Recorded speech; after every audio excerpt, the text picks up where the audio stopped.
of time, we're going to quickly shift now. So the next speaker, oh my goodness, has also been a part of my journey from the very, very, very, very beginning. He was one of those silent supporters that I could lean on. All I had to do was tell John, I need to connect with this person. And John would be like, here's the email, here's the introduction. John was that guy. And I have so many stories to say. I want to use this opportunity to say thank you, John. But I also want other people to connect with John because he is known very much in the political cycle in Washington, D.C. He's a Washington lobbyist, and he also served at Pentagon. And I like to tell him, I don't even want to know what you used to do there, John. But John, it's such an honor to call you my friend and be able to share your story today. So yes, he's traveling and he actually had to drive off the road to do this. And thank you so much. I can't thank you enough, John. So you have the floor, John. Yeah, I know you so well, but I had no idea you were a doctor. So that was a honorary doctor, John. Eye-opening. But yeah, it's a pleasure to be here. One thing I'm struck by, just diving in here, is technology. Yeah, I'm driving across country here instead of flying, I guess for obvious reasons. I got kind of a late start in Washington yesterday, but here I've been this morning listening to all of you on this wonderful platform you set up. Unfortunately, I did not get to hear you yesterday, but yeah, I get to pull over in a rest area here, nice and quiet, trees. There was a cardinal in the tree here just a minute ago, and so it's so nice to be plugged in. I'd rather be with you all in Chicago in person, and especially as a lobbyist, you know, meeting people face to face is crucial. And that's one thing I'm missing in reflecting upon these times with COVID. I'm missing the embassy events. I'm missing going to think tank events. I was supposed to have been back in Africa in March. Here I am in West Virginia right now instead. But you know, I was happy to see the judge somewhat dressed up here as well. I went out of my way. I'm supposed to be this influential lobbyist. I didn't want to be wearing Bob Marley t-shirt and shorts in presentation, so I put on my Washington, D.C. suit just for you guys. Thank you. And I'll probably switch back since I'm in a rest area right when we're concluded here. But okay, so President-elect Joe Biden. What's the landscape going to look like? This is a parlor game we play every 4 years in Washington. It doesn't matter if we're coming into a second term of a presidency or a first term. And I don't think I'm going out on much of a limb here by saying Joe Biden's going to be the next president. Could be wrong. I'm wrong quite a lot. But again, we play this game every 4 years. So what does it mean? How is the engagement going to change internationally and with Africa? And it seems to be the same wish list every 4 years. And I've written the same articles myself. We have to do this, should do that, should focus more on this. We have to do more trade. Frankly, nothing much really ever happens. And I wouldn't expect that under Biden, there would be any kind of golden age US-Africa relations. I think it would just kind of go on like we are. And that's despite having high-profile Africa policy people actually under consideration now for vice president with Susan Rice. And I was surprised to see Karen Bass, although I think I'm understanding that she's kind of fallen off that list this past week or so. Karen Bass, wonderful person. I've engaged with her a bit, more with her staff. I've engaged with her on Capitol Hill through the years. I had the pleasure of representing Kenya, lobbying on their behalf a couple of years ago. I was technically working with Amina Mohammed, the foreign minister at that time, who is now up to be the head of the director of the World Trade Organization, which is exciting on two counts. One, because she's a friend, 2, she's a female, and 3, she's African. We've never had a female nor an African as head of the World Trade Organization. So that could be exciting. But yeah, I was in Kenya on behalf of my client at the time during their last round of elections and interacted with Karen Bass there. And I think she would make, I would like to see her in some increased capacity working on Africa, whether it's Secretary of State. My guess is Kamala Harris is going to be the vice presidential pick. And that would be my pick too. I just sense that that's the winning ticket. And that would leave Susan Rice perhaps the Secretary of State role. You know, again, these are all parlor games. Who knows what's going to happen? But to think we're going to have any kind of increased attention to Africa just because this change in administration, this change in personalities, probably not. Don't forget the Congress, very important. I think the Democrats might take the Senate. Again, who knows? Definitely going to hold on to the House of Representatives. In the Senate, the head of the Senate Foreign Relations Committee is a senator who never had much of a background in foreign policy, Senator Risch. The Democrats in taking control, that would be Senator Menendez taking over that important committee. And his big focus, certainly not going to be Africa, is going to be fixing a lot of the damage that's been done. State Department, American diplomacy. He talks a lot about that. So I think that would be his focus. But one consistent thing we have is very, very, very fine staff. Doesn't matter if it's Republican or Democrat, both in the House and in the Senate. And I wouldn't expect big changes there either. On the House side, Congressman, maybe I'm getting too in the weeds here politically for you, but this is what I do. Congressman Elliot Engel lost his primary race, so he will be out as kind of a shocker on the House Foreign Affairs Committee. There are 3 contenders for that right now. The top one would be Brad Sherman of California. I think he will probably end up winning that. The other contenders are Joaquin Castro of Texas and Greg Meeks, the Black Caucus member from New York. I won't dwell on this for long, but none of them really have an Africa focus. Brad Sherman's big thing is the Iran deal. He was very much against that. And just right there, that tells you right away what, American foreign policy, where the focus is. It's always going to be on North Korea. It's going to be on Iran. It's going to be Ukraine. It's going to be this or that. Castro, his big thing is the Palestinians. Greg Meeks, despite being a Black Caucus member, his focus is on NATO. I'll just, as a quick aside, just because someone's a member of the Black Caucus does not mean they're automatically by default, just like Obama, because of their heritage, that they're going to have a big interest in Africa. Well, that's not the case.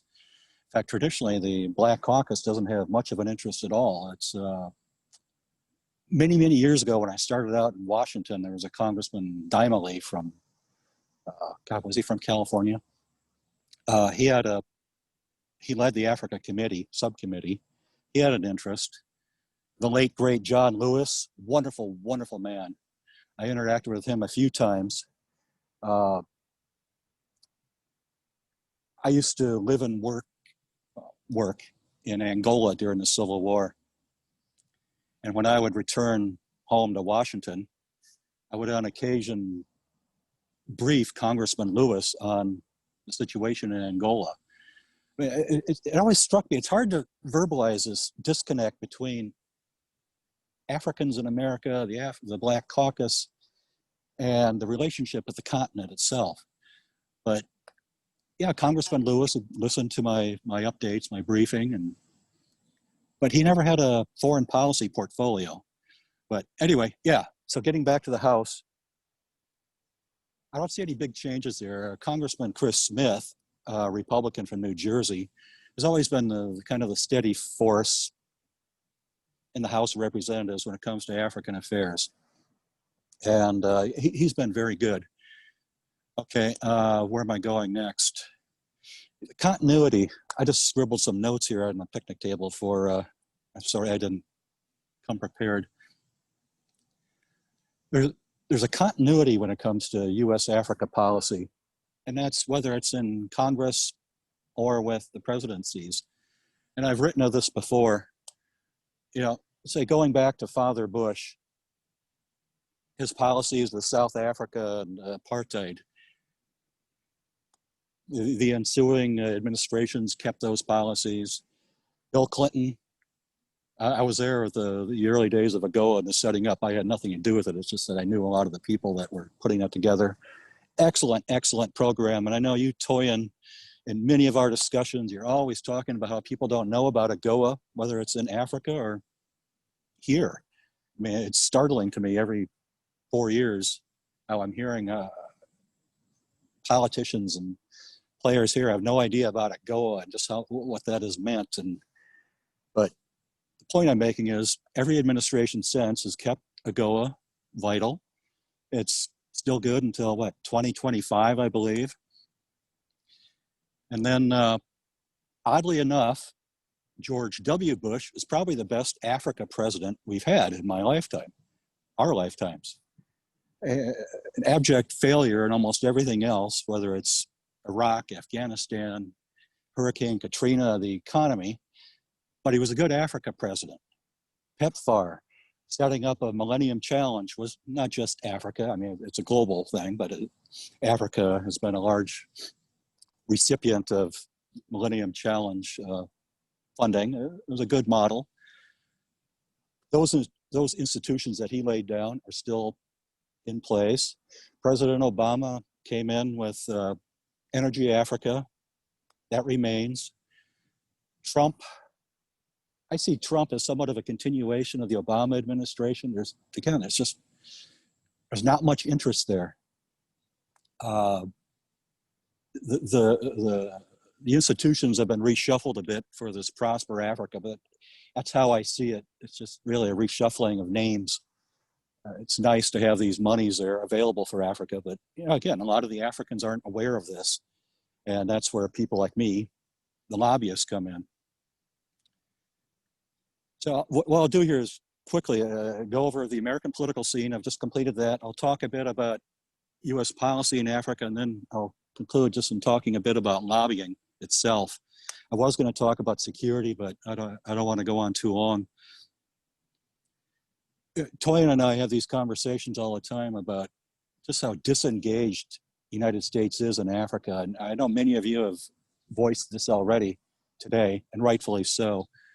You know, we're not even in the rearview mirror of China anymore when it comes to engagement with Africa.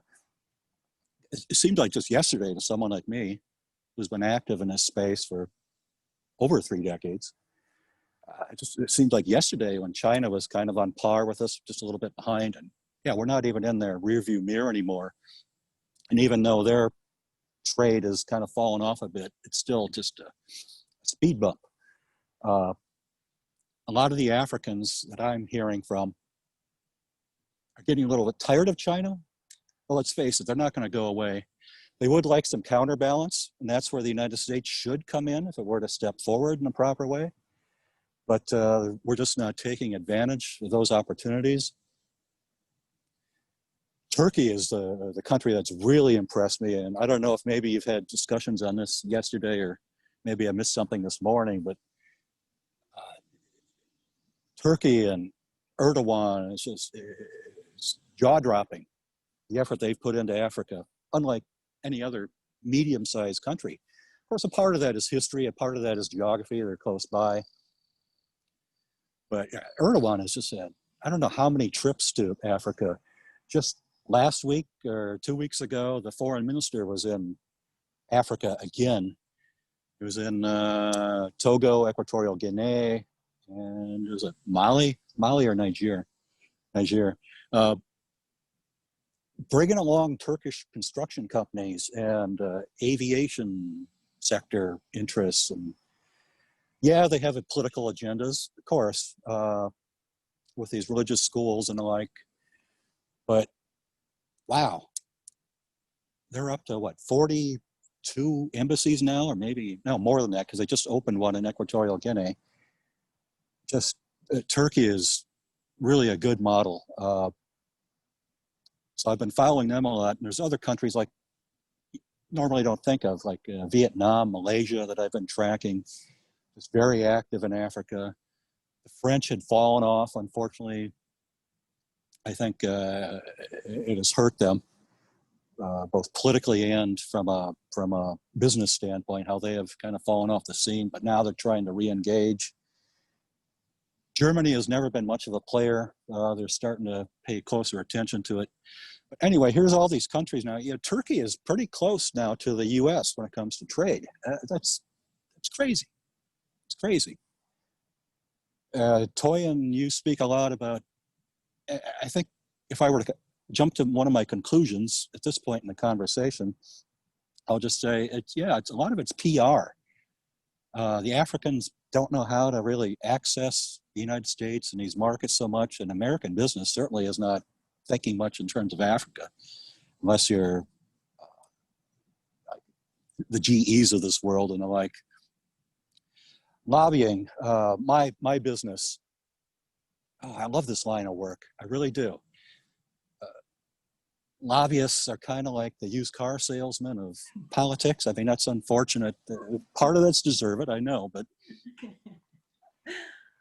you look at, especially in this administration, the Manafort stories, General Flynn and the like, and it can get complicated. But on the other hand, I've had the pleasure of working like with the Kenyans, assisting them with issues like getting airline flights. Other countries, I don't just work with Africa, but that's my focus. Say even little Iceland, they had an issue with Iceland Air, a problem that needed resolving. I like helping. New Zealand had a visa issue. Who would think New Zealand, of all countries, had an issue with visas with the United States? And they did, and I was happy to help. So it's not all this dirty politics and under the table kind of dealings, but it is a complicated landscape. And one of the mistakes that Africans make, well, all around the world, but is going with these big firms, the biggest of the big firms in Washington. You know, by and large, they promise a lot of this and that, fancy talk, and a lot of big contracts. And this might be kind of awkward, but I'm being very frank here. When it comes to Africa, there's always an attitude with the biggest of the big firms of, yeah, we'll come in, just pay us, and then they'll pat you on the head, give you a cookie, tell you to go away, and then they'll put some junior staff on the assignment, 24-year-olds, coming up with these big long lists of things that look impressive on paper. They're going to Karen Bass's office, and then they called this assistant secretary of that and this and that. And, yeah, here's $2,000 more you owe us because, we wrote this letter to Commerce Department. And then you hear it from the Africans all the time. Well, paying all this money and nothing's getting done. Well, it's just, it's John, it's quite complex. I think that's the landscape is complex, but the reason I think this conversation is important is because on the surface, right, in the news and the media, I think it's oversimplified. And when we look at the trade data, you see a decline in US-Africa trade. Some of the things we're sharing really unveils, what's going on behind why there seem not to be enough. But one thing I can also say that is happening, I'm not sure if I'm sure you're following pretty much what the US is trying to accomplish with Kenya. right now, and then with the African Continental Free Trade Agreement, I see movements, I see some conversations happening, and I also joined the call from 2 weeks ago where Rahama with the PAC DBA, where I jowled into that call. So I see conversation. I think one of the questions I have would be, what should the African private sector what should they be thinking about? What should what should African government be doing? Because one thing that is not happening, or what is happening is a lot of the African government are saying, if you want to deal with us, come to us. But is there a role that the African government, what could they be doing better? I guess, what could they be doing better to advance trade, to come to the table from a place of strength? You know, 5-10 years from now, what would you like to see differently in the political engagement? And also, how do you bring the business side of the American business side into the game? I don't know. These are always the kind of things that you know more about, and we've had these discussions at length for a long time, and we always end up, it's not like a chicken or egg kind of thing like I saw in Iraq, Afghanistan. Can you have a legal system without security? Can you have security without a legal system? It's not quite that, but without the political foundations, without the political relations, without the security guarantees, you can't really have the trade in the way that you're always talking about. So that's really how I approach it, because I don't know. I mean, there's always these trade missions from the States here, and how can African governments, they send trade missions too, like you were just talking with Arkansas and Iowa, and I've always been kind of dubious on those. Sometimes they're successful, sometimes they make for good publicity, but I don't know. These kind of questions are more in your court. And that's why in our conversations, I always get back to the politics. I always get back to the national security, and you're talking about the trade. But you can't have one without the other, without the government relations. Yes. And certainly Kenya, because it's one of the anchors in the U.S.-Africa policy. And you have a guest here from Ghana, and that's another one that I think should play a higher profile, and has historically been very, very close, a good model, a good entry point for the United States and Africa. We're always talking about gateways to Africa. And, we have 54 countries now, but there are certain ones like Kenya and Ghana that are just natural friends of the United States, and we have the historic links, and they should be kind of at the forefront of as models moving ahead, whether it's trade or government relations. You know, John, for me, it feels like people are listening to the private conversations you and I have. We're giving people the privilege to see the dynamics between myself coming from the business side and saying trade, let's go. And you say, Toy, wait, what of security? What of politics? So.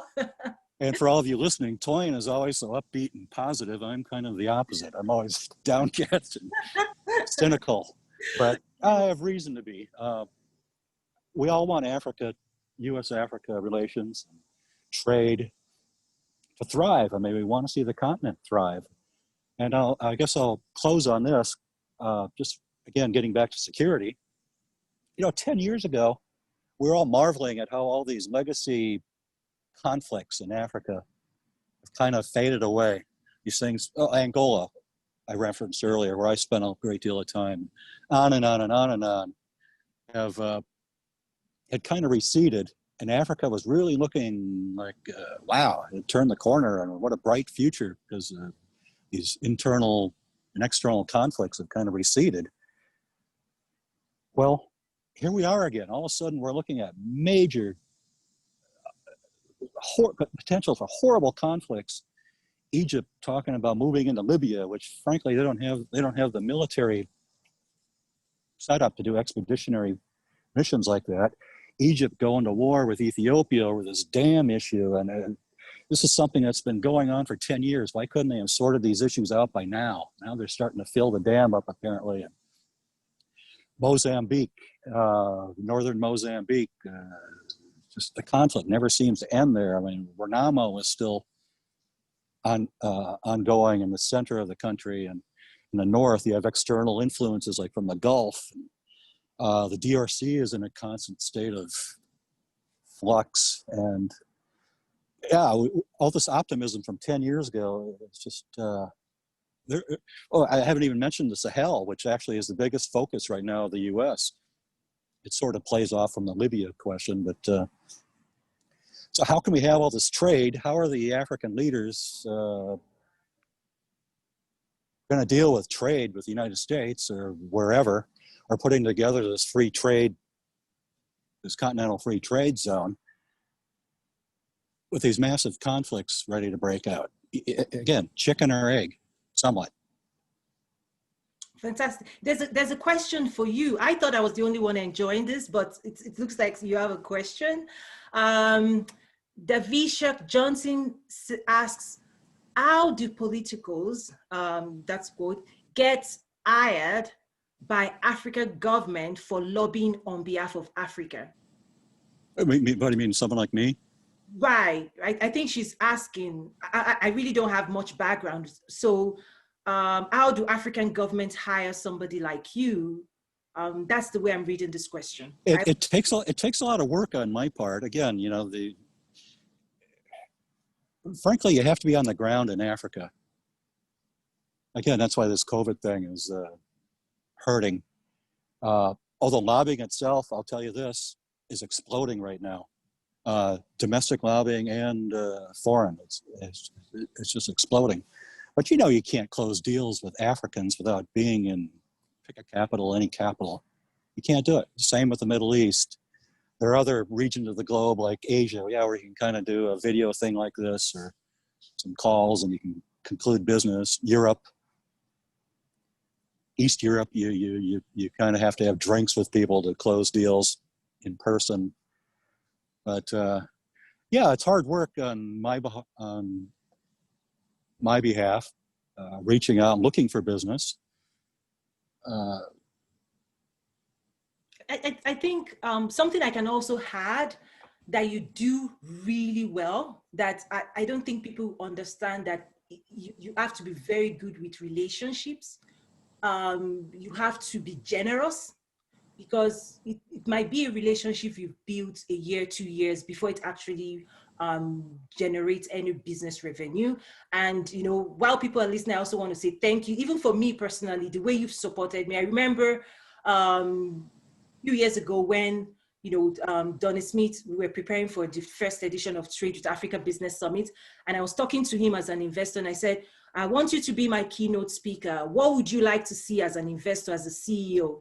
And he said, Toyin, we need an economist, right? We need an economist to tell us as CEO, why Africa, where is Africa going economically? And I said, okay, you want me to get an economist? Where would I get that from? You know, one thing that then happened was I reached out to you and I said, John, World Bank economists, like, where would I get that? You know, we need them at our event. And one beautiful thing that John did was, and I know I'm going public here, is you told me, you said, Toyin, I'm currently in a meeting right now where the chief economist for the World, for Africa at the World Bank is speaking. Let me see if I can get him for you.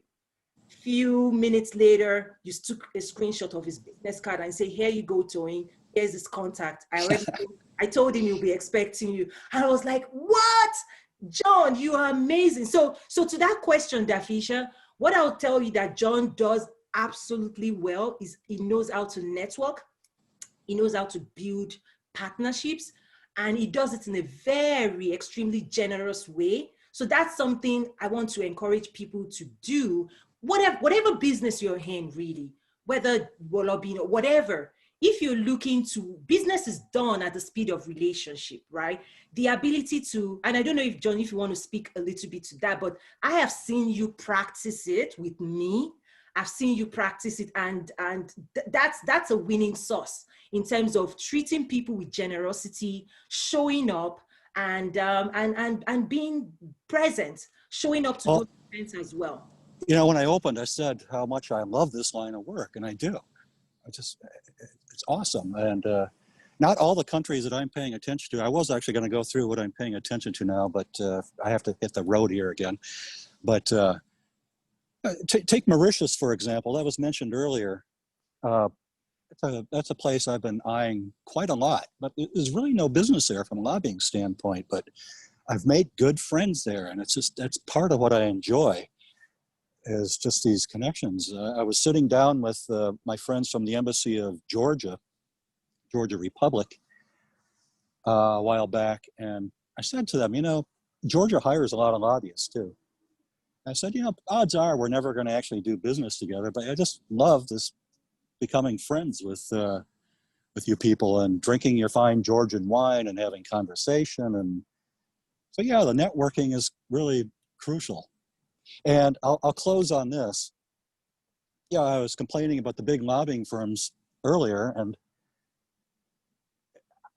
I think it's helpful to have someone who actually knows the continent of Africa and has spent a great deal of time there.